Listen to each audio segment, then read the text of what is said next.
비가 억수같이 쏟아지던 그날 오후였습니다. 제 인생의 모든 것이 무너져 내린 그 잿빛 도시 한복판에서 저는 믿을 수 없는 광경을 목격하고야 말았습니다. 번쩍이는 검은색 세단 10대가 길게 줄을 지어 제가 서 있던 그 낡은 연립주택 앞으로 들어서더군요. 주변의 모든 소음이 잦아들고 오직 빗소리만이 고요를 깨우던 순간이었습니다. 차에서 내린 수십 명의 경호원이 일제히 허리를 굽혀 인사를 했고 그 대열의 끝에서 한 남자가 제게로 다가가 무릎을 꿇었습니다. 30년 전 제가 시장통 귀풍이에서 찐빵 한 봉지를 건네주며 살려냈던 그 어린 소년이었습니다. 이제는 세계적인 투자그룹의 수장이 되어 돌아온 그가 제 손을 잡으며 나지막이 속삭이더군요. 어머니, 이제 제가 그들을 청소할 시간입니다. 그 순간 제 가슴속 깊은 곳에서 뜨거운 무언가 울컥 치밀어 올랐습니다. 천억이라는 상상도 못할 유산의 진실이, 그리고 저를 벼랑 끝으로 밀어넣었던 그 인간들에 대한 처절한 반격의 서막이 바로 거기서 시작되고 있었으니까요. 사연이 시작되기 전에 구독과 좋아요, 알람 설정 부탁드려요. 제 이름은 영숙입니다. 누군가에게는 그저 흔하디 흔한 이름이겠지만 제 아버님께는 세상에서 가장 소중한 보석 같은 이름이었지요. 아버님은 70년대 개발 독재 시절 맨손으로 건설업을 일구어내신 분이었습니다.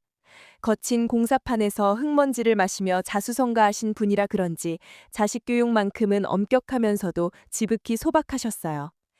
영수가, 돈은 사람의 눈을 멀게 하지만 사람의 마음은 세상을 밝게 한단다.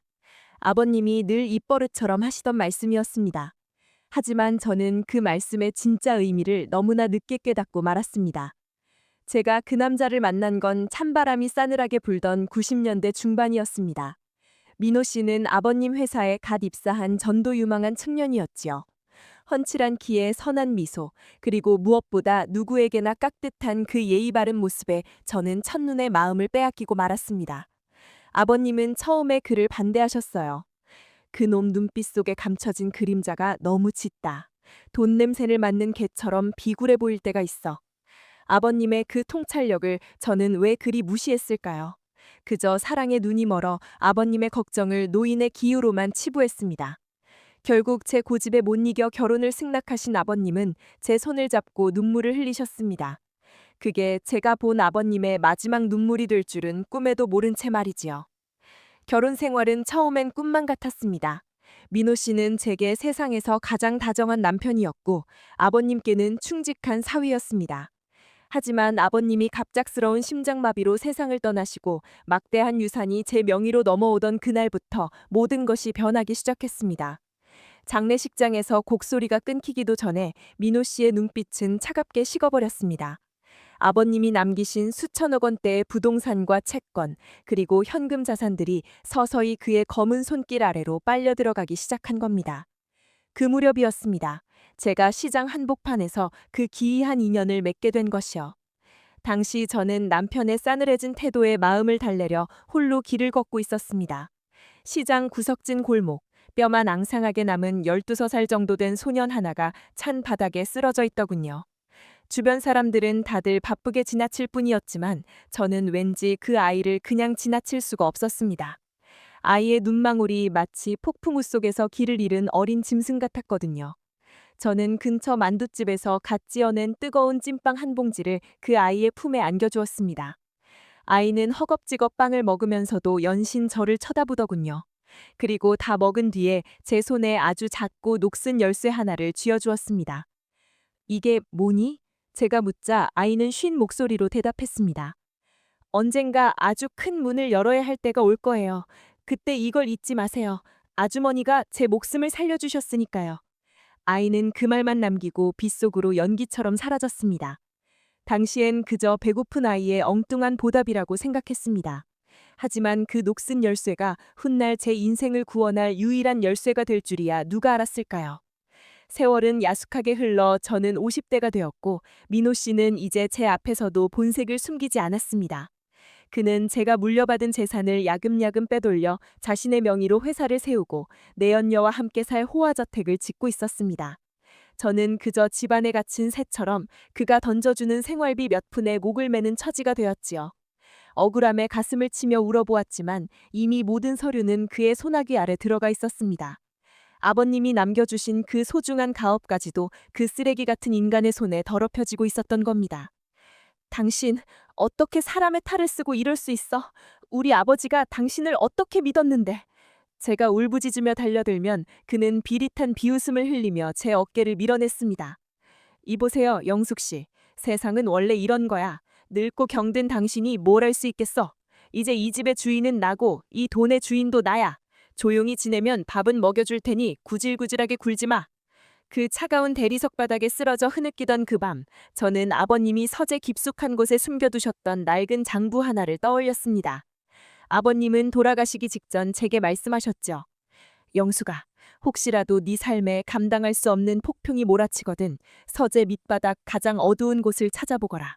그곳에 내가 너를 위해 남긴 마지막 등불이 있을 게다. 저는 남편과 내연녀가 파티를 즐기러 나간 틈을 타 이미 폐허가 된 아버님의 옛 서재로 기어 들어갔습니다. 먼지가 뽀얗게 쌓인 식장 아래 저는 손톱이 깨지도록 바닥을 긁어냈습니다. 그리고 마침내 찾아낸 작은 철제 상자. 하지만 그 상자에는 자물쇠가 굳게 채워져 있었습니다.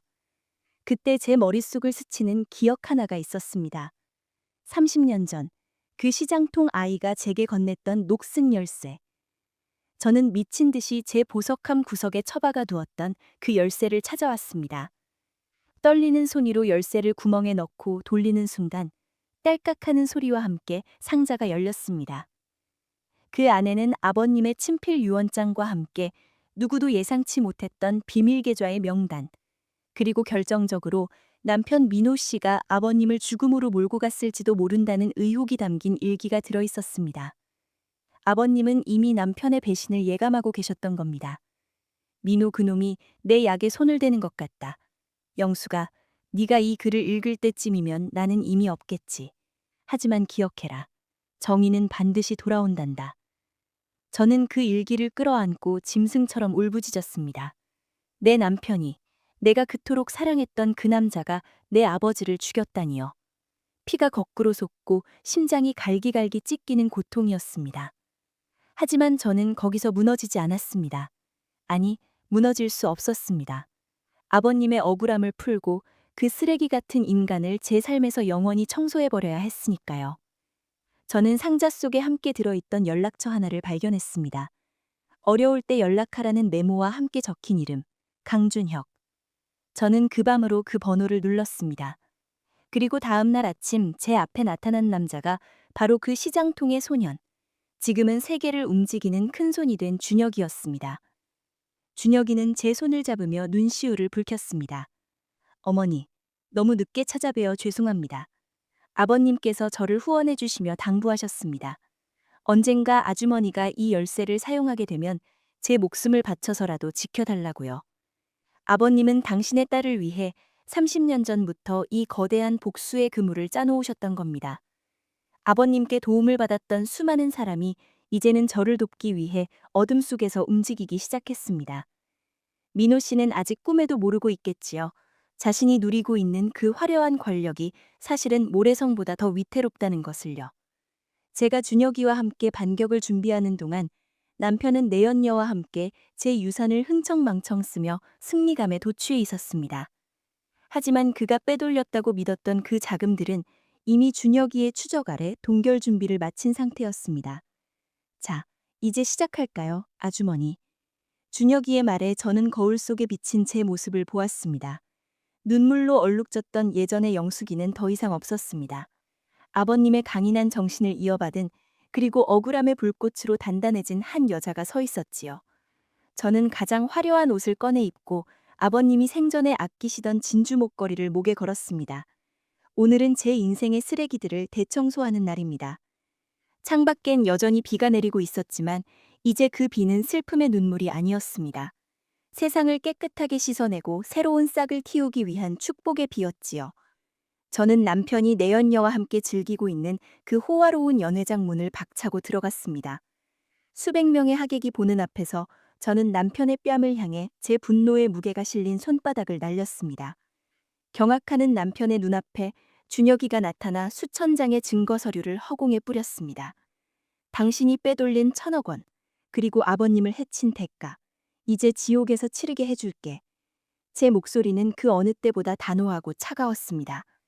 남편의 얼굴이 흑빛으로 변하고 연회장 곳곳에서 비명이 터져 나왔습니다. 경찰들이 들이닥치고 그가 누리던 모든 가짜 세상이 한순간에 무너져 내리는 광경을 저는 똑똑히 지켜보았습니다. 이것은 단순히 돈을 되찾는 이야기가 아닙니다. 잃어버렸던 제 자신을 되찾고 아버님의 명예를 세우며 악한 자들이 반드시 대가를 치른다는 평범하지만 위대한 진리를 증명하는 과정이지요. 50대의 나이에 다시 시작하는 것이 두렵지 않냐고요? 아니요. 저는 이제야 비로소 진짜 제 삶을 살 준비가 되었습니다. 쓰레기는 치웠으니 이제 이 너른 마당에 예쁜 꽃들을 심어보려 합니다. 아버님이 꿈꾸셨던, 그리고 제가 지켜내야 할 진정한 저의 세상을 말이지요. 폭풍우는 지나갔습니다. 이제 구름 너머로 찬란한 태양이 떠오를 일만 남았네요. 제 이야기가 여러분에게 작은 용기가 되기를 바랍니다. 인생은 끝날 때까지 끝난 게 아니니까요. 아무리 깊은 어둠 속이라도 우리가 희망의 끈을 놓지 않는다면 반드시 구원의 열쇠는 나타나기 마련입니다. 저 영숙이가 증인 아니겠습니까? 이제 저는 당당히 고개를 들고 제 인생의 이막을 향해 걸어나갑니다. 함께 응원해 주실 거죠? 비가 억수같이 쏟아지던 그날 오후였습니다. 제 인생의 모든 것이 무너져 내린 그 잿빛 도시 한복판에서 저는 믿을 수 없는 광경을 목격하고야 말았습니다. 번쩍이는 검은색 세단 10대가 길게 줄을 지어 제가 서 있던 그 낡은 연립주택 앞으로 들어서더군요. 주변의 모든 소음이 잦아들고 오직 빗소리만이 고요를 깨우던 순간이었습니다. 차에서 내린 수십 명의 경호원이 일제히 허리를 굽혀 인사를 했고 그 대열의 끝에서 한 남자가 제게로 다가와 무릎을 꿇었습니다. 30년 전 제가 시장통 귀퉁이에서 찐빵 한 봉지를 건네주며 살려냈던 그 어린 소년이었습니다. 이제는 세계적인 투자그룹의 수장이 되어 돌아온 그가 제 손을 잡으며 나지막히 속삭이더군요. 어머니, 이제 제가 그들을 청소할 시간입니다. 그 순간 제 가슴속 깊은 곳에서 뜨거운 무언가 울컥 치밀어 올랐습니다. 1,000억이라는 상상도 못할 유산의 진실이, 그리고 저를 벼랑 끝으로 밀어넣었던 그 인간들에 대한 처절한 반격의 서막이 바로 거기서 시작되고 있었으니까요. 사람들은 말합니다. 돈이 있으면 행복할 거라고. 수천억의 유산을 물려받은 여자는 세상에 부러울 게 없을 거라고요. 하지만 여러분, 그 돈이 때로는 가장 날카로운 칼날이 되어 내 목을 겨눈다는 사실을 아시나요? 제가 겪은 이 기이하고도 서글픈 이야기는 그 화려한 유산 뒤에 감춰진 시커먼 욕망과 배신의 그림자에서 시작되었습니다. 평생을 정직하게 사셨던 아버님이 남겨주신 그 막대한 재산이 제가 사랑했던 남자의 눈을 어떻게 멀게 했는지, 그리고 그 평온했던 제 일상이 어떻게 산산조각 났는지, 이제 그 숨막히는 비밀의 문을 열어보려 합니다. 사건의 시작은 아주 사소한 것에서부터였습니다. 수십 년간 한결같았던 제 집안의 공기가 어느 날 갑자기 서늘하게 바뀌었거든요. 겉으로 보기엔 아무런 문제가 없었습니다. 남편 민우 씨는 여전히 다정했고 집안일은 평화롭게 돌아갔지요. 그런데 말이죠. 여러분은 그런 기분을 느껴본 적 있으신가요? 누군가 내 뒤에서 숨을 죽이고 나를 지켜보고 있다는 그 섬뜩한 느낌 말이에요. 처음엔 그저 기분 탓이라고 생각했습니다. 나이가 들어 예민해진 거라고 스스로를 다독였지요. 하지만 그날 이후 제 일상에는 설명할 수 없는 기이한 일들이 벌어지기 시작했습니다. 어느 날 아침이었어요. 화장대 앞에 앉아 머리를 빗고 있는데 거울 구석에 낯선 물건 하나가 놓여 있는 걸 발견했습니다. 아주 오래되어 누렇게 변색된 종이봉투였습니다. 떨리는 손으로 그 봉투를 열어보니 안에는 30년 전 제가 시장통에서 만났던 그 소년에게 사주었던 것과 똑같은 만두집의 포장지가 들어있더군요. 그 포장지 위에는 삐뚤삐뚤한 글씨로 딱 한 문장이 적혀 있었습니다. 기억하십시오. 당신이 베푼 자비가 당신을 구원할 것입니다. 가슴이 철렁 내려앉았습니다. 30년 전의 기억이 왜 지금 이 시점에, 그것도 제 안방 화장대 위에 놓여 있는 걸까요? 외부인인커녕 가사 도우미조차 함부로 들어오지 못하는 이 내밀한 공간에 말이죠. 저는 황급히 남편을 찾았습니다. 민호 씨, 이거 당신이 둔 거예요? 이 봉투 말이에요. 제 물음에 민호 씨는 서재에서 나오며 의아한 표정을 지었습니다. 봉투라니. 무슨 소리야, 영숙 씨? 난 아침부터 계속 서재에 있었는데. 당신 요즘 부쩍 깜빡깜빡하네. 혹시 갱년기 증상하냐? 그의 목소리는 평소처럼 차분하고 부드러웠습니다. 하지만 저는 보았습니다. 제 질문을 받는 순간 그의 눈동자가 아주 미세하게 떨리는 것을요. 그리고 그 짧은 찰나에 스쳐 지나간 비릿하고도 서늘한 그 눈빛. 제가 알던 다정한 남편의 것이 아니었습니다. 그건 마치 굶주린 짐승이 먹잇감을 앞에 두고 기회를 엿보는 듯한 아주 불길한 눈빛이었지요. 그날 밤 저는 잠을 이룰 수 없었습니다. 창밖에는 비가 내리기 시작했고 창문을 때리는 빗소리가 마치 누군가 저를 부르는 소리처럼 들렸거든요. 거실로 내려가 물을 마시려는데 현관문 너머에서 아주 희미한 소리가 들려왔습니다. 스륵, 스륵. 무언가 무거운 것을 끄는 소리 같기도 하고 누군가 문손잡이를 조심스럽게 돌리는 소리 같기도 했지요. 저는 숨을 죽이고 현관 인터폰 화면을 확인했습니다. 하지만 화면에는 칠흑 같은 어둠뿐이었습니다. 누구세요? 제 목소리가 가늘게 떨렸습니다. 아무런 대답이 없었습니다. 오직 거친 빗소리만이 정막을 채울 뿐이었죠.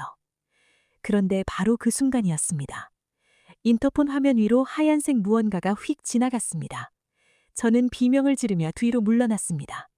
다시 확인해 보니 누군가 카메라 렌즈 위에 하얀색 장미 한 송이를 걸어두고 간 것이었습니다. 하얀 장미. 그것은 제 아버님이 가장 좋아하시던 꽃이었고 아버님의 장례식 날 제가 마지막으로 영정 앞에 놓아드렸던 꽃이었습니다.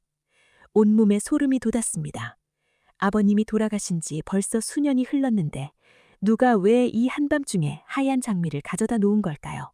다음 날 아침 저는 남편 몰래 집안 구석구석을 살피기 시작했습니다. 그런데 이상한 점이 한두 가지가 아니었습니다. 아버님이 생전에 아끼시던 서재의 책장 위치가 미세하게 옮겨져 있었고 벽에 걸린 액자 틀 사이에는 누군가 일부러 끼워 넣은 듯한 낡은 영수증 조각들이 보였습니다. 그 영수증들은 모두 30년 전 제가 결혼하기 직전의 날짜들이 찍혀 있었지요. 마치 누군가 제게 네 과거를 다 알고 있다고 속삭이는 것만 같았습니다. 심장이 터질 듯이 뛰었습니다. 이 집안에 제가 모르는 누군가가 함께 살고 있는 건 아닐까 하는 공포가 밀려왔습니다.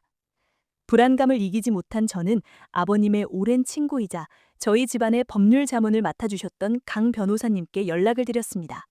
하지만 강 변호사님의 비서는 뜻밖의 대답을 내놓더군요. 변호사님께서는 일주일 전부터 연락이 두절되셨습니다, 사모님. 저희도 지금 행방을 찾고 있는 중이에요. 세상에, 강 변호사님까지 사라지다니요.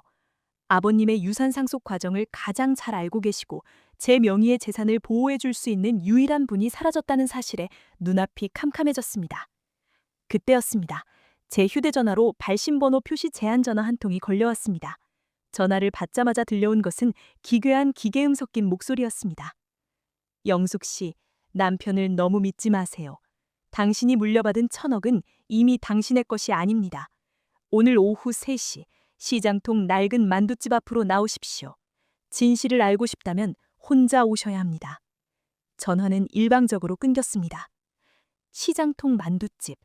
그곳은 제가 30년 전 그 소년을 만났던 장소이자 제 아버님이 처음 사업을 시작하셨던 유서 깊은 곳이었습니다. 저는 남편에게는 친구를 만나러 간다고 거짓말을 하고 서둘러 집을 나섰습니다. 시장통으로 향하는 택시 안에서 저는 생각했습니다. 혹시 이게 다 남편 민호 씨의 계략은 아닐까? 아니면 정말로 30년 전 그 소년이 저를 찾아온 걸까? 꼬리에 꼬리를 무는 의구심이 절 괴롭혔습니다. 시장통은 예전의 활기를 잃고 쓸쓸한 모습이었습니다. 제가 약속 장소인 만두집 앞에 도착했을 때 비는 더욱 거세게 쏟아졌지요. 만두집 문은 굳게 닫혀 있었습니다. 주변을 둘러봐도 아무도 보이지 않았습니다.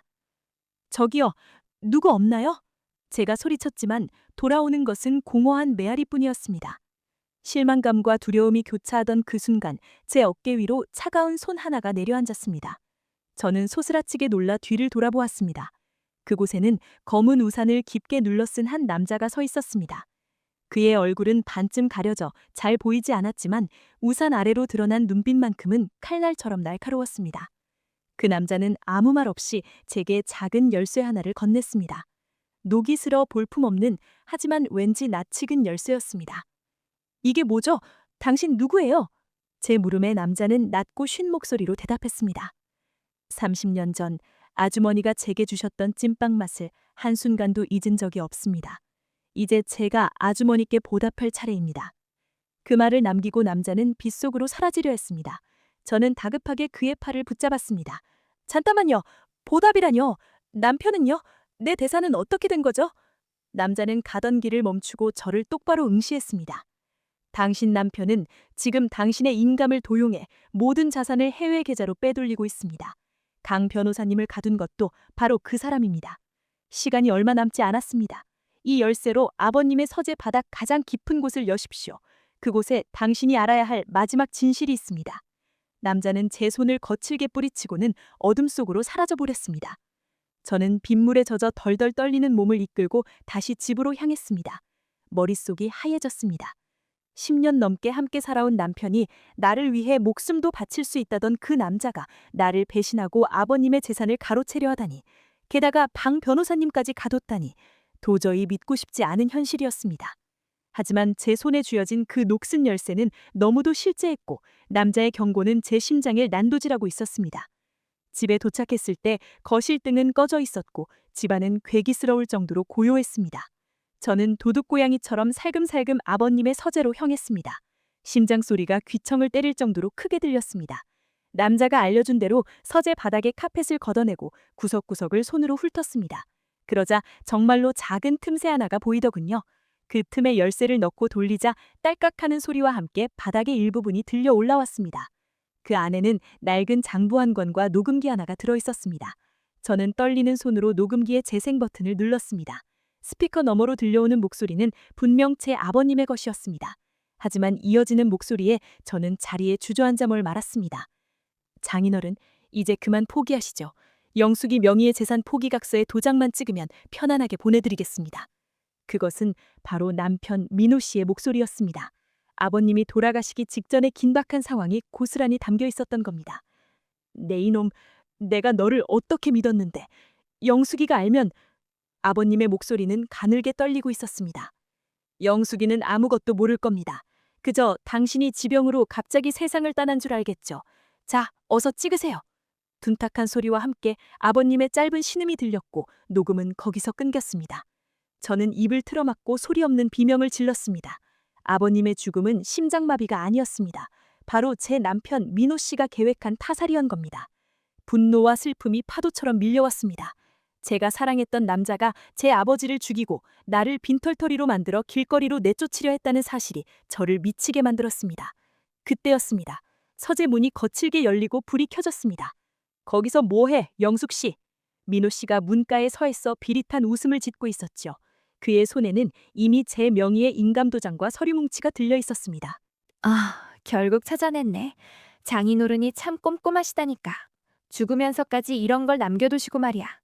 그는 천천히 제게로 다가왔습니다. 저는 녹음기를 뒤로 숨기며 뒷걸음질 쳤습니다. 당신이 어떻게 이럴 수 있어? 우리 아버지를 당신이 죽인 거야? 제 물음에 민호 씨는 콧방귀를 끼며 제 턱을 강하게 움켜쥐었습니다. 죽인 게 아니라 갈 길을 좀 서둘러 드린 거지. 그 노인네 돈은 많은데 도통 쓸 줄을 몰라요. 안 그래? 이제 이 돈은 내가 아주 유용하게 써줄 거야. 당신 내연녀 소희 알지? 그 친구가 아주 좋아하더라고. 그의 입에서 나온 이름에 저는 다시 한번 무너져 내렸습니다. 소희. 제가 친동생처럼 아끼고 챙겨주었던 제 비서였습니다. 남편과 비서가 한 통속이 되어 저를 기만하고 아버지를 죽였다는 사실에 저는 정신을 잃을 것만 같았습니다. 이 괴물 같은 인간! 당장 나가! 내 집에서 나가라고! 제가 소리를 지르며 그의 가슴팍을 밀쳤지만 그는 눈 하나 깜짝하지 않고 저를 바닥으로 내동댕이 쳤습니다. 이 집 이제 곧 내 명의로 바뀔 거야. 당신은 내일 아침이면 정신병원에 입원하게 될 거고 남편의 외도로 정신의 충격을 받아 실성한 가여운 부인. 시나리오 어때? 완벽하지? 그는 제 손에 든 녹음기를 빼앗아 바닥에 던져 박살내버렸습니다. 그리고는 경호원들을 불러 저를 방에 가두라고 지시했죠. 저는 차가운 방에 갇혀 절규했습니다. 아무도 제 목소리를 들어주는 이가 없었습니다. 하지만 여러분, 악마는 디테일에 약하다고 하죠. 민호 씨가 간과한 것이 하나 있었습니다. 바로 30년 전 제가 목숨을 구해주었던 그 소년의 존재였습니다.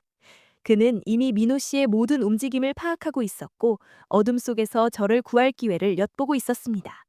제가 방 안에서 절망에 빠져 있을 때 창문 너머로 작은 종이 비행기 하나가 날아들어왔습니다. 그 종이를 펼쳐보니 이렇게 적혀 있더군요. 사모님, 10분 뒤에 정전이 될 겁니다. 그때 뒤뜰로 연결된 비상구를 통해 탈출하십시오. 제가 밖에서 기다리고 있겠습니다. 정확히 10분 뒤 집안의 모든 불이 꺼졌습니다. 저는 어둠을 틈타 필사적으로 방을 빠져나와 뒤뜰로 향했습니다. 경호원들의 고함 소리가 들려왔지만 저는 멈추지 않았습니다. 비를 맞으며 달리고 또 달렸습니다. 그리고 마침내 저택 뒷문을 빠져나왔을 때 그곳에는 아까 보았던 검은 우산의 남자가 차를 대놓고 기다리고 있었습니다. 타십시오, 사모님. 이제부터 진짜 전쟁 시작입니다. 그의 차에 올라탄 저는 뒤를 돌아보았습니다. 멀어지는 저택의 불빛이 마치 괴물의 눈동자처럼 섬뜩하게 빛나고 있었습니다. 저는 차창에 머리를 기대고 결심했습니다. 내 아버지를 죽이고 내 인생을 도둑질한 그 인간들에게 죽음보다 더한 고통을 맛보게 해주겠다고요. 내가 가진 1000억의 유산이 단순한 종이 조각이 아니라 그들을 파멸시킬 가장 강력한 무기가 될 것임을 보여주겠노라고 말이죠. 준혁 씨, 그러니까 30년 전의 그 소녀는 저를 안전한 안가로 안내했습니다. 그곳에는 사라졌던 강 변호사님이 만신창이가 된 모습으로 저를 기다리고 계셨지요. 사모님, 죄송합니다. 제가 미리 막았어야 했는데. 변호사님의 눈물 섞인 사과에 저는 오히려 그분의 손을 꼭 잡았습니다. 아니에요, 변호사님. 이제부터 바로잡으면 됩니다. 그놈들이 꿈꾸는 세상이 얼마나 덧없는 것인지 우리가 똑똑히 가르쳐주죠. 준혁 씨는 이미 전 세계 금융망을 통해 민호 씨가 빼돌린 자금의 흐름을 추적하고 있었습니다. 사모님, 놈들은 지금 승리감에 취해 있을 겁니다. 하지만 그들이 옮긴 계좌는 제가 심어놓은 가짜 계좌입니다. 돈은 여전히 사모님의 통장에 안전하게 보관되어 있습니다. 민호 씨가 확인하는 숫자는 허상일 뿐이죠. 준혁 씨의 말에 저는 처음으로 희미한 미소를 지었습니다. 하지만 이것은 시작에 불과했습니다. 민호 씨의 배후에는 더 거대한 세력이 도사리고 있었거든요. 아버님의 건설 회사를 통째로 삼키려는 검은 커넥션, 그리고 그 정점에 서 있는 의문의 인물.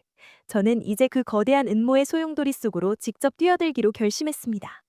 단순히 내 것을 되찾는 것을 넘어 이 사회의 쓰레기들을 청소하는 1000억 상속녀의 화려한 부활이 시작된 것입니다.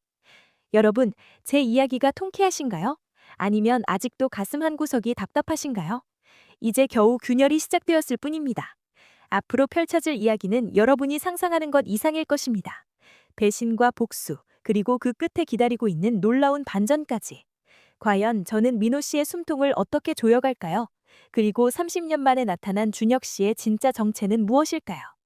창밖엔 여전히 차가운 비가 내리고 있습니다. 하지만 제 가슴속에는 그 어느 때보다 뜨거운 복수의 불꽃이 타오르고 있죠. 쓰레기는 예활용하는 게 아니라 소각하는 법입니다. 내 인생을 난도질한 그 인간들이 지역의 불길 속에서 어떻게 울부짖을지 앞으로 제 행보를 똑똑히 지켜봐 주십시오. 이것은 한 여자의 처절한 복수극이자 가장 찬란한 승리의 기록일 테니까요. 잠시 뒤 민호 씨가 제가 탈출했다는 사실을 알게 되는 순간부터 이야기는 더욱 긴박하게 돌아갑니다. 그가 휘두르는 마지막 발락이 제 목을 어떻게 죄어오는지, 그리고 제가 준비한 회심의 일격이 어떻게 그를 무너뜨리는지 다음 이야기를 놓치지 마세요. 진실은 침몰하지 않습니다. 다만 때를 기다릴 뿐이죠. 이제 그때가 되었습니다. 여러분, 준비되셨나요? 제 세상을 다시 만드는 이 위대한 여정에 여러분을 초대합니다. 저는 이제 안가에서 나와 준엽 씨가 준비해준 새로운 옷을 갈아입었습니다. 거울 속에 저는 더 이상 눈물 흘리던 영숙이가 아니었습니다. 1000억이라는 거대한 힘을 손에 쥔고 악을 처단하러 나서는 전사였죠. 저는 가방 속에 아버님의 유품인 만년필을 챙겨 넣었습니다. 이 펜으로 그들의 몰락을 확정짓는 서명을 하게 될 날을 고대하며 말이죠. 세상이 온통 잿빛으로 변하는 건 정말 한순간이더군요. 승리의 샴페인을 터뜨렸다고 생각한 그 밤. 저는 제가 세상의 주인공인 줄 알았습니다. 수천억의 유산을 지켜냈고 그 쓰레기 같은 남편 민호 씨를 감옥으로 보냈으니 이제는 평탄한 귤만 남았다고 믿었지요. 하지만 여러분, 악마는 결코 혼자 죽지 않습니다. 민호 씨가 수갑을 차고 끌려가며 제 귓가에 남긴 그 소름 끼치는 웃음소리가 복선이었을까요? 그가 감옥에 간 지 불과 사흘 만에 제 명의의 모든 계좌는 정체모를 해킹으로 동결되었고 저를 돕던 강 변호사님은 의문의 교통사고로 의식을 잃었습니다. 저를 지켜주던 경호원들은 약속이라도 한 듯 사라졌고 저는 하룻밤 사이에 다시 그 차가운 빗속으로 내던져지고 말았습니다. 지금 제가 있는 곳이 어디냐고요? 아무도 찾지 않는 도시 변두리. 재개발이 중단되어 폐허나 다름없는 낡은 빌라의 지하 단칸방입니다. 곰팡이 냄새가 코를 찌르고 천장에서는 정체 모를 검은 물이 뚝뚝 떨어지는 이곳이 이제 제 유일한 안식처가 되었네요. 그런데 말이죠. 정말 기이한 건 이 가난보다 더 저를 옥죄어오는 시선들입니다. 이 좁고 어두운 방 안에 저 말고 누군가 또 있는 것만 같은 그 섬뜩한 느낌 말이에요. 어제는 정말 이상한 일이 있었습니다. 며칠째 제대로 먹지 못해 기운이 없던 제가 잠시 눈을 붙였다 깼을 때였어요. 분명 잠들기 전에는 깨끗했던 낡은 장판 밑에서 무언가 툭 튀어나와 있더군요. 떨리는 손으로 그걸 끄집어냈는데 온몸의 피가 차갑게 식는 것 같았습니다. 그것은 아주 오래되어 누렇게 변색된 30년 전 그날의 신문 조각이었습니다. 제 아버지가 건설 현장에서 의문의 추락사를 당하셨던 바로 그날의 기사가 실린 면이었지요. 누가, 어떻게, 왜 이 낡은 장판 밑에 이걸 넣어둔 걸까요? 이 방은 제가 도망치듯 들어온 지 불과 이틀밖에 안 된 곳입니다.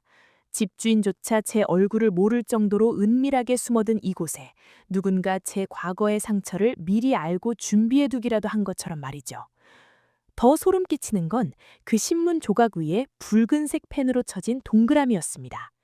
아버님의 사고기사 옆에 실린 작은 단신, 시장통 화재 현장에서 사라진 소년이라는 문구에 선명하게 낙서가 되어 있더군요. 그 소년, 30년 전 제가 찐빵을 건넸던 그 소년, 준혁이를 말하는 걸까요? 준혁이도 지금은 연락이 닿지 않는데 누군가 저를 비웃듯 이 신문을 가져다 놓은 겁니다. 불안한 마음에 방 밖으로 나섰습니다. 당장 먹을 물이라도 사야 했으니까요. 인근의 낡은 시장을 서성이다가 저는 제 인생에서 가장 굴욕적인 순간을 맞이했습니다. 주머니 속에는 단돈 1,000원 한 장뿐이었는데 생수 한 병을 고르고 계산하려니 그새 가격이 올랐다며 가게 주인이 소리를 지르더군요. 돈도 없는 주제에 무슨 물을 마셔. 당장 나가! 사람들의 따가운 시선이 제 뒤통수에 박혔습니다. 수천억 상속녀였던 제가 고작 물 한 병 때문에 길거리에서 문전박대를 당하다니요. 눈물이 왈칵 쏟아지려는 그 찰나였습니다. 어디선가 검은 그림자가 제 옆으로 다가오더니 10,000원짜리 지폐 한 장을 가판대 위에 툭 던졌습니다. 이분 물값 제가 냅니다. 잔돈은 됐어요. 낮고 묵직한 목소리. 고개를 들어 그를 보려 했지만 그는 이미 몸을 돌려 인파 속으로 사라지고 있었습니다. 저는 홀린 듯 그를 뒤쫓았습니다. 잠깐만요, 저기요! 복잡한 시장통 사람들을 헤치며 필사적으로 그를 따라갔지요. 골목 끝에서 드디어 그 남자를 마주할 수 있었습니다. 그런데 그 남자의 뒷모습을 본 순간 저는 그 자리에 얼어붙고 말았습니다. 남자의 왼쪽 손목 위로 삐져나온 선명한 초승달 모형의 흉터.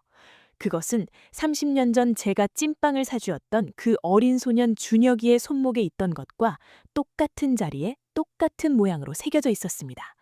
심장이 터질 듯 뛰었습니다. 준혁아, 너 준혁이 맞지? 제 물음에 남자는 천천히 고개를 돌렸습니다. 하지만 그의 눈빛은 제가 알던 그 선한 소년의 것이 아니었습니다. 차갑고 무표정하고 마치 저를 처음 보는 사람 대하듯 무미건조했지요. 그는 아무 말 없이 제 손에 작은 종이 꾸러미 하나를 쥐어주고는 마치 연기처럼 인파 속으로 증발해버렸습니다. 정신없이 방으로 돌아와 그 꾸러미를 열어보았습니다. 그 안에는 제가 가장 은밀하게 숨겨두었던 아버님의 금고 열쇠가 들어있었습니다. 이 열쇠는 제가 도망치기 전 남편의 수하들에게 빼앗겼던 것이었습니다. 그들이 이 열쇠를 찾기 위해 제 몸을 샅샅이 뒤지고 심지어 제가 갇혔던 방을 난도질까지 했었는데 말이죠. 그런데 어떻게 그 남자가 이걸 가지고 있었을까요? 그리고 왜 저를 도와주는 척하며 아무 말 없이 사라진 걸까요? 의문은 꼬리에 꼬리를 물었습니다. 이 모든 게 우연일까요? 아니면 치밀하게 계획된 함정일까요? 저는 그날 밤 더 깊은 의심 속으로 빠져들었습니다. 제가 숨어든 이 지하방의 천장에서 들리는 발소리가 더 이상 윗집 앞사람의 것으로 들리지 않았거든요. 누군가 정확히 제 머리 위를 서성이고 있었습니다. 제가 왼쪽으로 움직이면 발소리도 왼쪽으로, 제가 숨을 죽이면 발소리도 멈췄습니다. 마치 제 일거일투수를 천장 너머에서 지켜보고 있다는 듯이요. 공포를 이기지 못한 저는 아버님이 생전에 알려주셨던 단 하나의 비밀 장소를 떠올렸습니다. 도심 외곽에 버려진 성당 지하 보관실이었죠. 아버님은 누구도 믿을 수 없을 때 그곳으로 가라고 하셨습니다. 저는 밤중에 비를 맞으며 그 성당으로 향했습니다. 잡초가 무성하고 십자가마저 기울어진 그곳은 을씨년스럽기 그지없지만 지금의 저에게는 유일한 희망이었습니다. 먼지 자욱한 지하 보관실의 문을 열고 들어섰을 때 저는 비명을 지르며 바닥에 주저앉아 버리고 말았습니다. 그곳에는 절대로 있어서는 안 될 물건이 놓여 있었거든요. 바로 제가 어릴 적 가장 아꼈던, 하지만 20년 전 화재로 타버렸다고 미뤘던 분홍색 인형이었습니다. 그 인형은 놀랍게도 불에 탄 흔적 하나 없이 깨끗한 모습으로 보관실 정중앙의 낡은 의자 위에 다소곳이 앉아 있었는데요. 그리고 인형의 가슴팍에 아버님의 친필로 적힌 쪽지가 붙어 있었습니다. 영수가, 너를 지켜보는 눈을 조심하라. 가장 가까운 곳에 가장 큰 적이 있다. 누가 제 인형을 이곳에 가져다 놓은 걸까요? 화재 속에서 사라졌던 물건이 어떻게 지금 제 눈앞에 나타날 수 있는 거죠? 누군가 제 동선을 미리 알고 제가 이 성당으로 올 것까지 예측해서 함정을 파놓은 것이 분명했습니다. 저는 소름 끼치는 의문이 들었습니다. 혹시 저를 도와주는 척했던 그 준혁이라는 남자도 사실은 민호 씨가 보낸 사람인 건 아닐까요? 아니면 강 변호사님의 사고도 제 재산의 동결도 모두 저를 이 성당으로 유인하기 위한 거대한 연극이었던 걸까요? 제 손에는 아까 그 남자가 건네준 녹슨 열쇠가 쥐어져 있었습니다. 그런데 그때부터 기이한 현상이 일어나기 시작했습니다. 차갑기만 하던 그 금속 열쇠가 제 손바닥 안에서 서서히 뜨거워지기 시작한 겁니다. 마치 살아있는 생물처럼 맥박이 뛰는 듯한 진동이 느껴졌고 검게 녹슬었던 열쇠의 표면이 은은한 푸른빛을 내뿜으며 변해가더군요. 그리고 열쇠 끝부분에서 아주 가느다란 하지만 귀를 찌르는 듯한 고주파음이 들려오기 시작했습니다. 삐, 삐. 그 소리는 마치 누군가에게 보내는 신호 같기도 했고 저를 향한 경고 같기도 했습니다. 제가 그 열쇠를 쥐고 성당을 빠져나가려 할 때마다 소리는 더욱 커졌고 제 가슴 속의 불안은 극에 달했습니다. 이 열쇠는 정말 저를 구원할 희망일까요? 아니면 저를 더 깊은 나락으로 떨어뜨리기 위해 준비된 악마의 덫일까요? 여러분, 상상해 보세요. 나를 죽이려 했던 남편은 감옥에 있고 나를 돕던 사람들은 사라졌습니다. 그런데 제 과거를 속속들이 아는 누군가가 어둠 속에서 저를 조종하고 있습니다. 제가 어디로 갈지, 무엇을 찾을지, 심지어 제가 무슨 생각을 할지까지 다 알고 있는 것처럼 말이죠. 이제 저는 누구를 믿어야 할까요? 제 손 안에서 기이하게 진동하는 이 열쇠를 계속 쥐고 있어야 할까요? 아니면 당장 쓰레기통에 던져버려야 할까요? 가장 무서운 건 제가 이 모든 상황 속에서 서서히 이성을 잃어가고 있다는 사실입니다.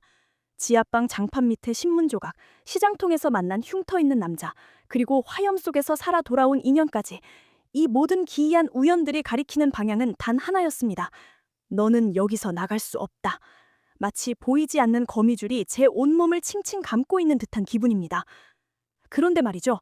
그 성당 보관실을 나오기 직전 저는 보았습니다. 제 인형이 앉아있던 그 의자 밑바닥에 아주 작게 새겨진 문양을요. 그것은 민호 씨의 가문 문장도 저희 집안의 문장도 아니었습니다. 그것은 바로 아버님의 사고 현장에 떨어져 있었다던, 하지만 경찰이 끝내 찾지 못했다던 그 의문의 장신구 문양과 정확히 일치했습니다. 그 장신구의 주인은 아버님을 가장 신뢰했던, 그리고 아버님의 마지막 순간을 유일하게 목격했다던 제3의 인물의 것이었지요. 온몸에 소름이 돋고 뒷목이 뻣뻣해졌습니다.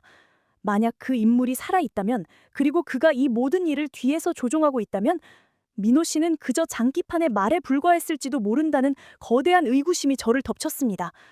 수천억의 유산은 처음부터 제 것이 아니었을지도 모릅니다. 누군가 더 큰 것을 얻기 위해 저를 미끼로 던져든 것일 수도 있지요. 저는 이제 어둠이 내려앉은 성당 마당에 서서 제 손 안에서 뜨겁게 타오르는 열쇠를 꽉 쥐었습니다. 이게 너희들이 바라는 거라면 기꺼이 그 지옥 속으로 걸어가 주마. 제 목소리는 비바람 속에 흩어졌지만 제 눈빛만은 그 어느 때보다 날카롭게 빛나고 있었습니다. 진실이 저를 파멸시키려 한다면 저 또한 그 진실을 껴안고 함께 자폭할 각오가 되어 있으니까요. 여러분, 이제부터가 진짜 시작입니다. 지금까지의 배신과 복수는 어린애 장난이었을지도 몰라요. 천억 상속녀라는 이름 뒤에 숨겨진 우리 아버지가 목숨을 걸고 숨기려 했던 그 추악하고도 거대한 비밀, 그리고 그 비밀의 문을 열 수 있는 단 하나의 열쇠가 지금 제 손에서 비명을 지르고 있습니다. 과연 이 문 너머에는 무엇이 기다리고 있을까요? 저를 돕던 그 준혁이는 정말 천사일까요? 아니면 저를 거두러 온 저승사자일까요? 다음 이야기를 들으실 준비가 되셨나요? 하지만 조심하세요. 제 이야기를 듣고 나면 당신의 머리 위 천장에서도 발소리가 들릴지 모릅니다.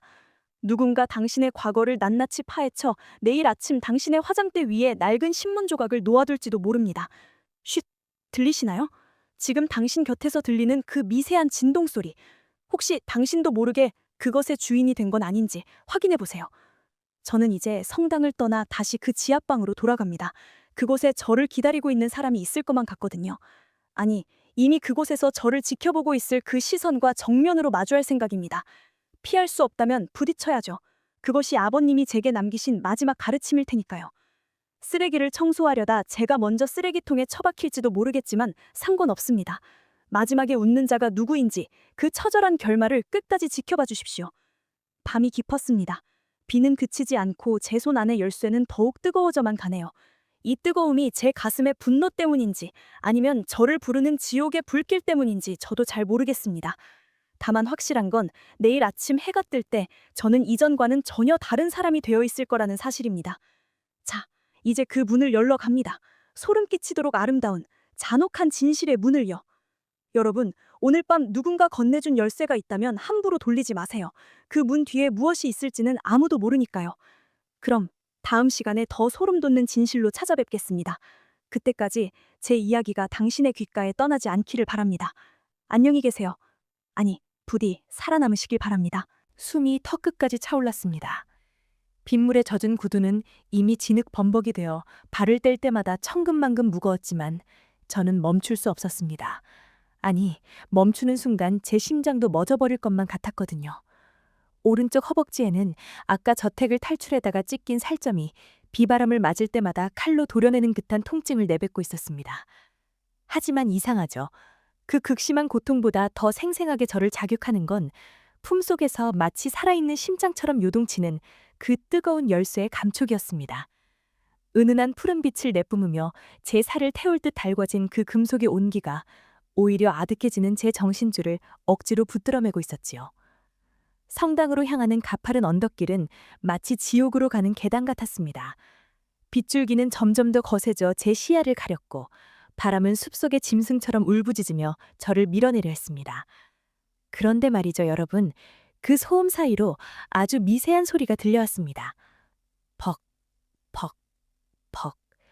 일정한 간격을 두고 저를 뒤쫓는 구두소리였습니다. 제가 걸음을 빨리 하면 그 소리도 빨라지고 제가 숨을 죽이고 멈춰서면 그 소리도 거짓말처럼 사라졌습니다.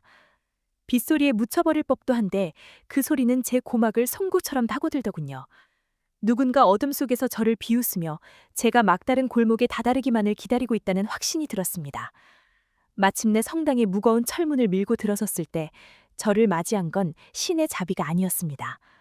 텅 빈 예배당 안에는 눅눅한 곰팡이 냄새와 오래된 촛농의 비릿한 향이 뒤섞여 코를 찢었지요.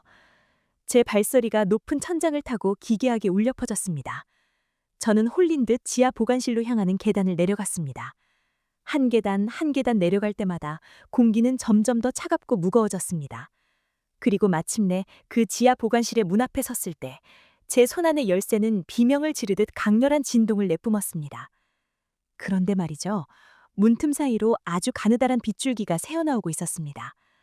아무도 없어야 할 그 밀실 안에 누군가 이미 와 있다는 뜻이었지요. 저는 떨리는 손으로 문고리를 잡았습니다. 심장이 입 밖으로 튀어나올 것만 같았습니다. 문을 천천히 열었을 때 제 눈앞에 펼쳐진 광경은 제 평생의 믿음을 단숨에 산산조각 내버렸습니다. 그곳에는 준혁이가 서 있었습니다. 30년 전 제가 시장통에서 찐빵 한 봉지를 건네며 살려냈던 그 가련한 소년, 제 인생의 유일한 구원자라고 믿었던 그 남자가 말이죠. 그런데 그의 옆에 서 있는 사람을 본 순간 저는 비명조차 지르지 못했습니다. 바로 박 실장이었습니다. 제 남편의 배신을 제보하고 저를 위해 목숨까지 걸겠다며 울먹였던 제 가장 충직한 조력자 박 실장이 준혁이와 나란히 서서 와인을 마시고 있더군요. 그들의 발취에는 제가 그토록 찾았던 아버님의 진짜 유언장과 이중장부들이 쓰레기처럼 널브러져 있었습니다. 사모님, 생각보다 늦으셨네요. 비가 많이 와서 그런가? 박 실장의 목소리는 더 이상 낮고 무겁지 않았습니다. 아주 경쾌하고 소름 끼칠 정도로 차가운 비웃음이 섞여 있었지요. 그는 아버님이 아끼시던 옷가락질을 손가락에 끼고 장난치듯 돌리고 있었습니다. 30년을 지켜온 제 가문의 명예가, 제 아버님의 목숨값이 단돈 몇 푼짜리 놀이개처럼 다뤄지고 있는 그 광경을 목격했을 때 제 속에서는 피가 거꾸로 솟구쳤습니다. 박 실장, 준혁아, 이게 다 어떻게 된 거야? 너희들이 왜 같이 있어? 강 변호사님은 어떻게 된 거냐고? 제 절규에 준혁이가 천천히 고개를 돌렸습니다. 우산 아래로 보였던 그 날카로운 눈빛이 이제는 저를 향한 노골적인 살기로 변해 있었습니다. 그는 제게 다가와 제 손에 쥐어진 뜨거운 열쇠를 거칠게 낚아챘습니다. 아직 상황 파악이 안 되나 보네, 아줌마. 그 멍청한 강 변호사는 지금쯤 차가운 강물 밑으로 물고기밥이 됐을 거야. 그리고 이 열쇠? 이건 금고 열쇠가 아니야. 당신이 가진 1,000억이라는 독배를 완성해줄 마지막 암호키지. 준혁이의 말은 비수가 되어 제 가슴을 난도질했습니다. 30년 전의 그 찐빵 이야기, 그 감동적인 재회, 그 모든 게 저를 이 지옥으로 끌어들이기 위한 치밀한 연극이었단 말인가요? 저는 바닥에 주저앉아 헛웃음을 터뜨렸습니다. 너도 처음부터 한패였던 거니? 내가 너를 어떻게 살려냈는데? 너를 위해서 내가 얼마나 기도했는데? 살려내? 기도? 준혁이가 제 턱을 강하게 움켜쥐고 들어 올렸습니다. 그의 눈동자 속에는 30년 묵은 증오가 일렁이고 있었습니다. 착각하지 마. 당신이 준 그 찐빵 한 봉지가 내 인생을 구원했다고? 아니, 그 찐빵 때문에 우리 엄마는 시장통 골목에서 굶어 죽었어. 당신 아버지가 우리 집안의 건설사를 가로채기 위해 지른 불 속에서 우리 아버지는 비명을 지르며 타 죽었다고. 그런데 살려줘? 당신은 그저 죄책감을 씻기 위해 어린 소년에게 적선 한번 한 것뿐이야. 당신이 베푼 그 알량한 자비가 내겐 평생을 따라다닌 저주였단 말이야. 그의 폭로에 저는 숨이 막혔습니다. 아버지가 건설사를 가로채기 위해 불을 질렀다니요? 평생을 정직하게 사셨던 제 아버지가 그런 괴물이었다는 말을 어떻게 믿으란 말입니까? 하지만 박 실장이 제 눈앞에 내던진 낡은 수첩에는 아버님의 친필로 적힌 그날의 범죄 기록들이 낱낱이 적혀 있었습니다. 영숙 씨, 당신 남편 민호는 그냥 하청업자였어. 우리 계획을 실행하기 위한 아주 저렴한 도구였을 뿐이지. 그 남자가 당신 재산을 가로채려 했던 것도 사실은 우리가 시킨 일이야. 당신이 남편에게 배신당하고 절망의 끝에 서야만 우리가 나타나 구원자 행색을 할 수 있으니까. 그래야 당신이 의심 없이 그 1,000억의 비밀 계좌를 열어줄 테니까 말이야.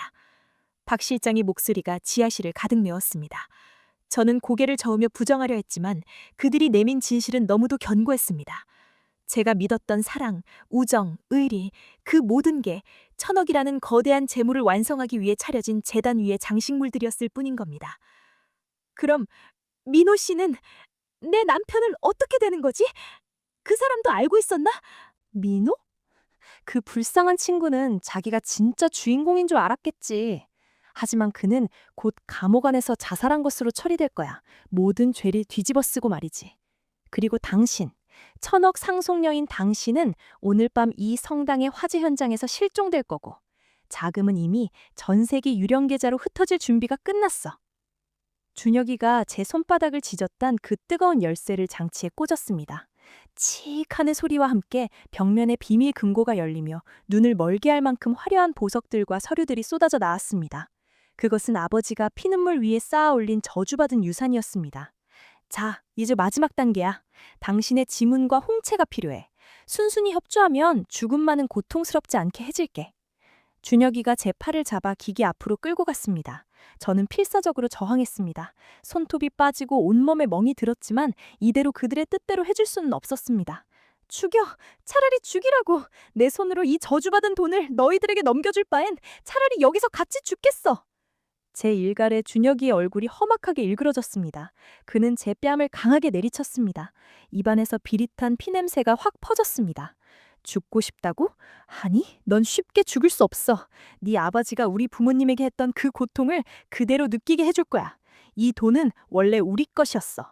당신이 누린 그 30년의 호화로운 생활, 그 모든 게 다 우리 가족의 고열이었다고.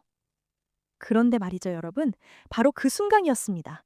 지하 보관실 전체를 뒤흔드는 거대한 진동이 느껴졌습니다. 쿠르릉 하는 소리와 함께 성당 상부가 무너져 내리는 듯한 굉음이 들려왔지요. 준혁이와 박 실장도 당황한 듯 서로를 쳐다보았습니다. 무슨 소리야? 벌써 폭발 장치가 가동된 건가? 박 실장이 다급하게 무전기를 꺼내 들었지만 들려오는 건 지직거리는 소음뿐이었습니다. 그리고 그 정적을 깨고 계단 위에서부터 무겁고 규칙적인 구두 소리가 들려오기 시작했습니다. 벅, 벅, 벅. 아까 제가 숲길에서 들었던 그 소리와는 차원이 다른 압도적인 무게감이 가진 소리였습니다. 지하실 문이 힘없이 떨어져 나갔습니다. 그리고 그 먼지 구덩이 사이로 수십 대의 전조등 불빛이 지하실 안으로 쏟아져 들어왔습니다. 마치 태양이 지하로 내려온 듯한 착각이 들 정도로 강렬한 빛이었습니다. 이게, 이게 뭐야?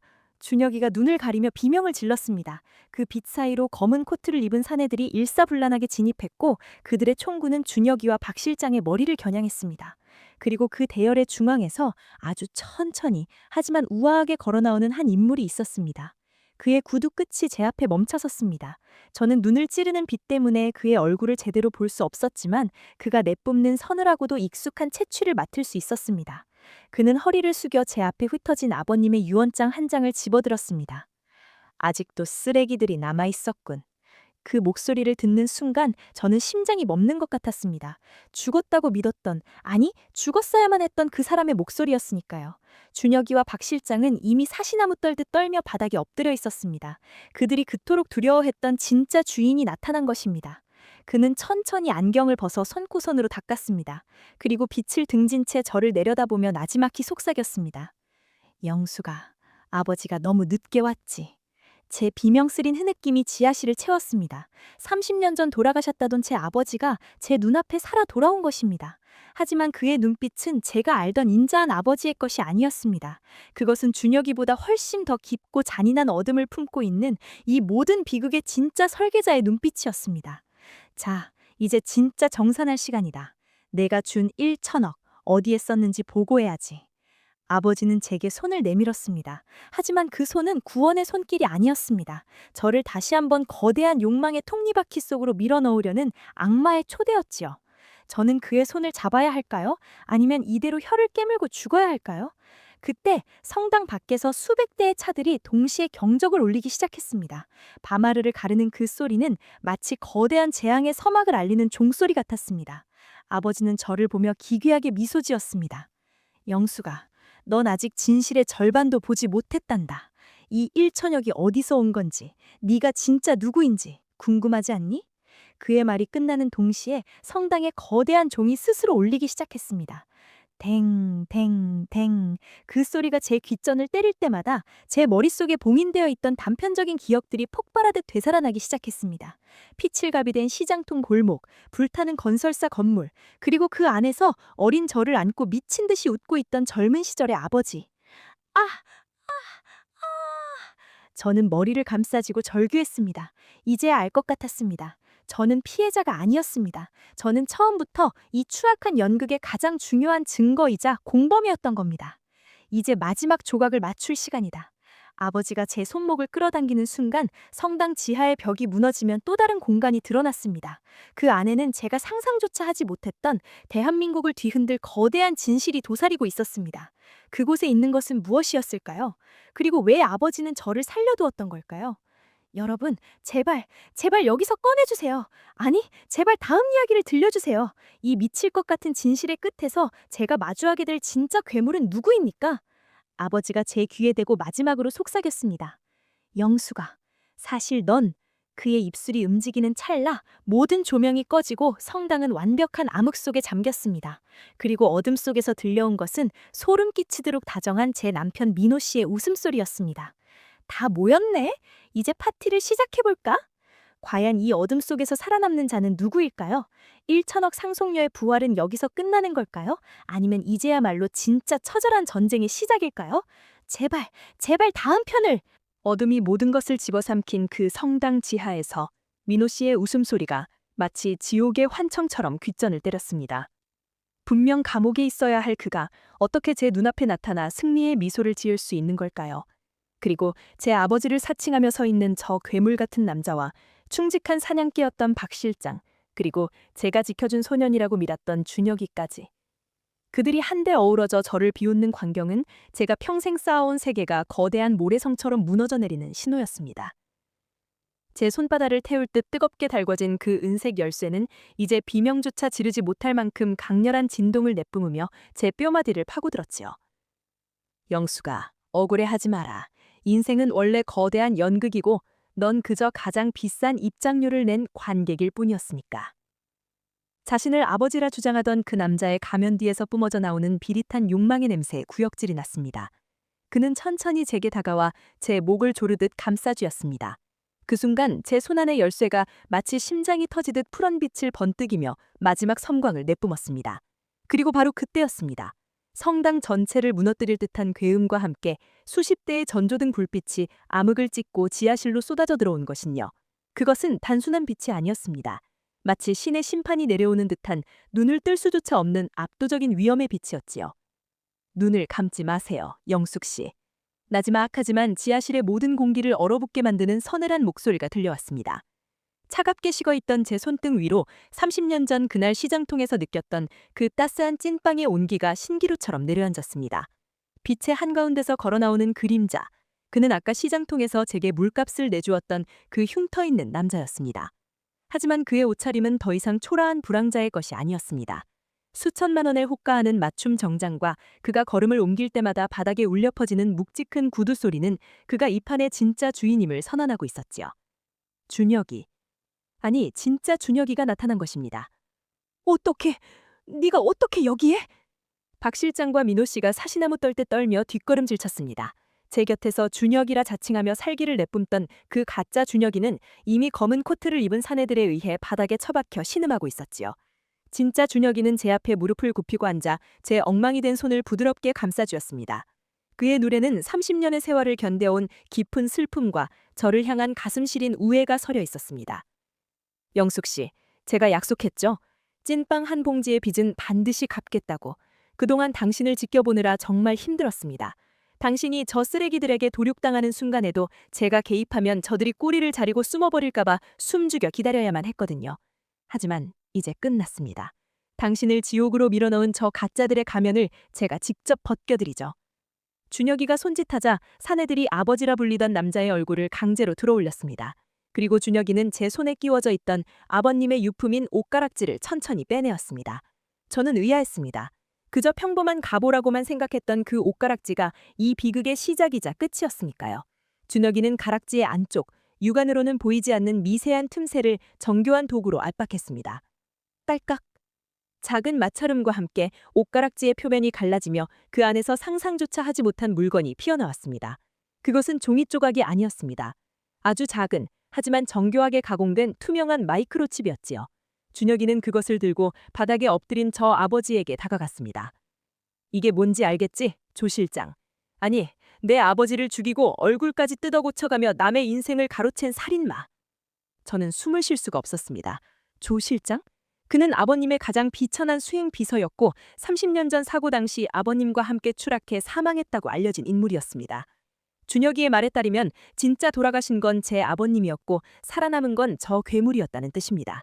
그는 아버님의 재산을 가로채기 위해 얼굴을 성형하고 목소리를 바꾸고 30년 동안 죽은 사람의 영혼을 연기하며 저를 지켜보아 온 겁니다.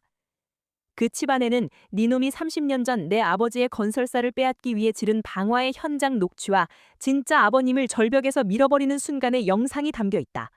아버님은 마지막 순간까지 이 가락지를 지키셨지. 니놈이 아무리 뒤져도 찾지 못했던 그 진실의 조각이 지금 내 눈앞에 있다. 조 실장의 얼굴이 일그러졌습니다. 그럴 리 없어. 내가 그 가락지를 얼마나 뒤졌는데. 그건 그냥 돌덩이였어. 그가 발악했지만 준혁이는 비웃듯 말을 이었습니다. 아버님은 니놈 같은 뱀이 가락지를 노릴 걸 알고 계셨지. 그래서 영숙 씨가 아주 어릴 적 가장 순수하게 가락지를 만지던 그 시절에 이미 칩을 심어두셨던 거야. 사랑하는 딸의 온기가 없으면 절대 열리지 않는 특수 합금 장치로 말이지. 제 손바닥이 왜 그토록 뜨거웠는지, 왜 열쇠가 제 맥박에 반응했는지 이제야 알 것 같았습니다.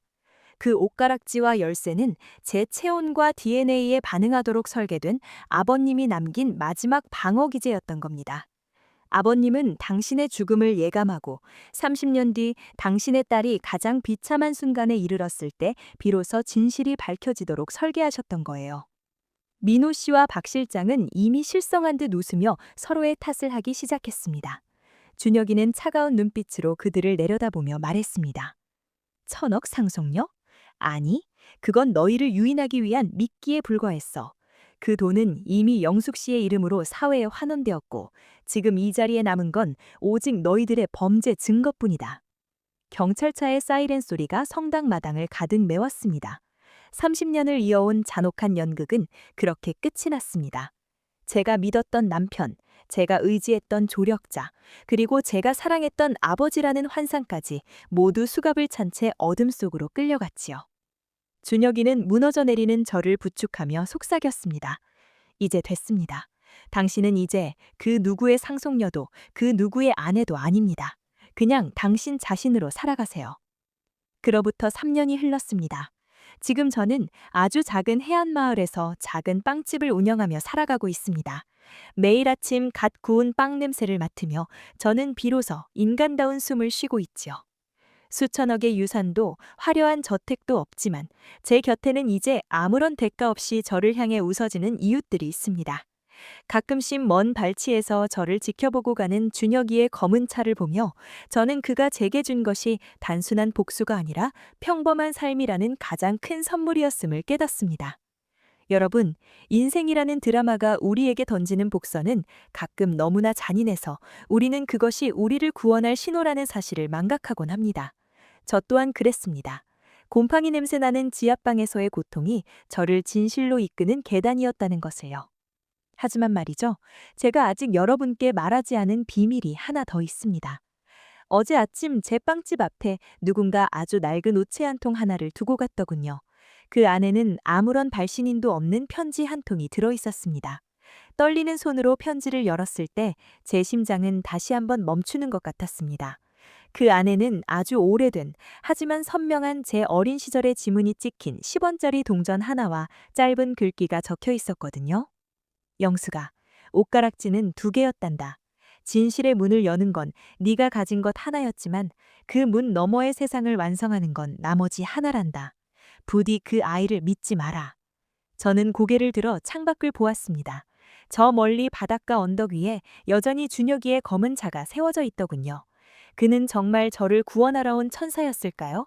아니면 조 실장보다 더 치밀하게 30년의 시간을 들여 이 거대한 상속의 마지막 퍼즐을 맞추러 온 또 다른 설계자일까요? 제 손바닥이 다시 미세하게 달궈지기 시작합니다. 이번에는 열쇠 때문이 아닙니다.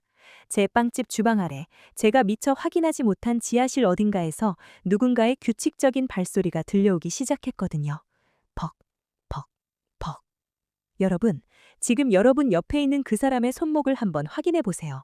혹시 그곳에 여러분만이 아는 비밀스러운 흉터가 있지는 않나요? 그리고 그가 건네는 친절한 물 한 병에 당신의 인생을 통째로 바꿔놓을 잔혹한 대가가 숨어 있는 건 아닐까요? 진실은 언제나 우리가 가장 안심하고 있을 때 가장 평온한 얼굴을 하고 우리 곁을 파고듭니다. 자, 이제 제 주방 밑으로 내려가 그 소리의 정체를 확인해 봐야겠네요. 이번에는 그곳에 무엇이 기다리고 있을까요? 아마 다음번에는 지금보다 훨씬 더 소름 끼치는 진실로 여러분을 찾아뵙게 될 것 같습니다. 부디 그때까지 당신의 등 뒤를 조심하세요. 누군가 당신의 일거일투속을 책장 너머에서 지켜보고 있을지도 모르니까요. 쉿, 들리시나요? 지금 당신의 방안을 채우고 있는 그 기묘한 진동 소리가.